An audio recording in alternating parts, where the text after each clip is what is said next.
રાજકોટમાં ત્રિકોણબાગ પાસે રિક્ષા ચાલક અને સિટી બસના ડ્રાઈવર વચ્ચે માથાકૂટ બબાલ થતા સિટી બસના ડ્રાઈવર હડતાલ પર ઉતર્યા। રિક્ષા ચાલકો સિટી બસના ડ્રાઈવરને માર માર્યાનો આક્ષેપ। વડોદરામાં જાહેર રસ્તા પર કચરો નાખનાર રેસ્ટોરન્ટને કોર્પોરેશને સીલ કરી। અલકાપુરીમાં આવેલા ચુંગફા ચાઇનીઝ રેસ્ટોરન્ટને કોર્પોરેશને સીલ કરી। અગાઉ જેતલપુર બ્રિજ નીચે જાહેરમાં ખોરાક નાખી કરી હતી ગંદકી। પોરબંદરમાં સરકારી ગોડાઉનમાં અનાજ કૌભાંડ થયું હોવાની રાવ।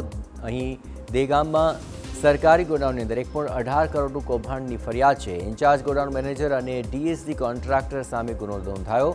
બંને કાવતરા રચીને અનાજ સગેવગે કરવાનો આક્ષેપ। ગત વર્ષ રાણાવાવ ગોડાઉનની અંદર 99 લાખનું કૌભાંડ બહાર આવ્યું હતું।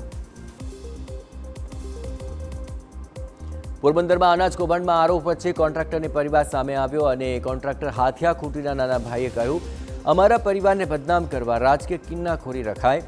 2019માં હાથિયાભાઈ પાસે નહોતો કોન્ટ્રાક્ટ, ખોટી ફરિયાદ નોંધાઈ હોવાનો આક્ષેપ।